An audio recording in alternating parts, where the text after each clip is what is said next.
Now let's look at some examples of evaluating expressions.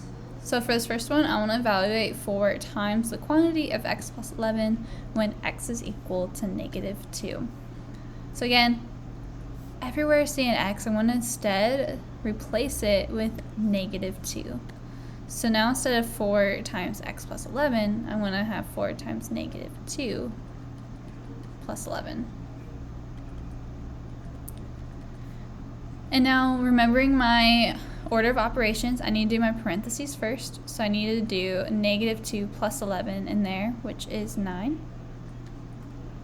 And then 4 times 9, I get 36. Okay, go ahead and pause the video. I want you to try and do number 2. So the answer you should have gotten here was negative 42.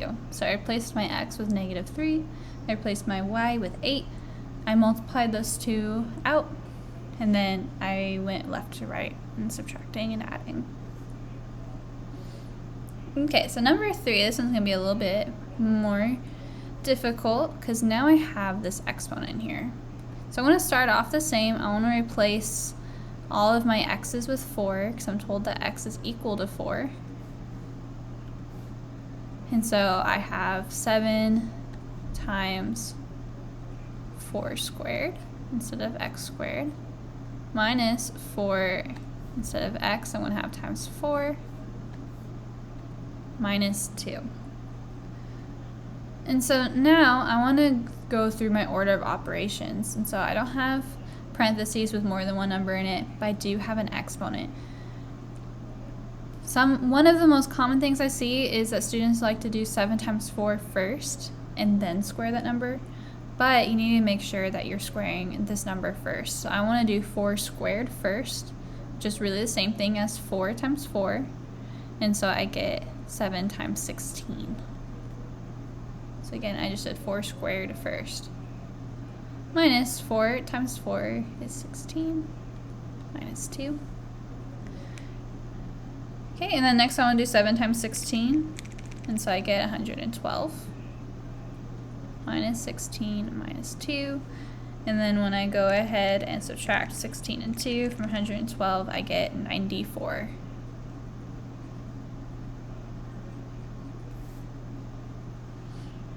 Okay, let's look at this next one. So I want to evaluate 7x minus 4 times x minus 3y plus 17 when x equals negative 5. So I'm replacing all my x's with negative 5. And when y is equal to negative 11. So I'm going to replace that y with negative 11. So writing that out, I have, instead of 7x, I'm going to have 7 times negative 5 minus 4 times, instead of x, I have negative 5 minus 3 times negative 11, since y is equal to negative 11. Plus 17. So this one I have a little bit more going on, but I'm going to go ahead and take it step by step. So first I want to do my parentheses. So I want to do this, what's inside here.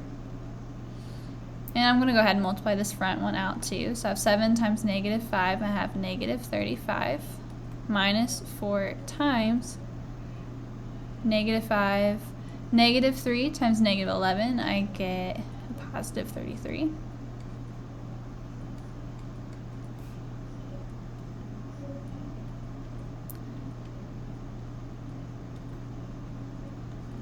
Now when I add negative 5 plus 33, I'm going to get 28.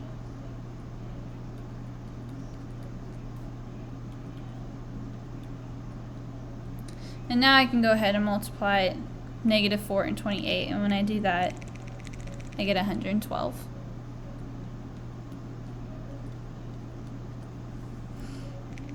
And so now when I add these from left to right, I'm going to get negative 130.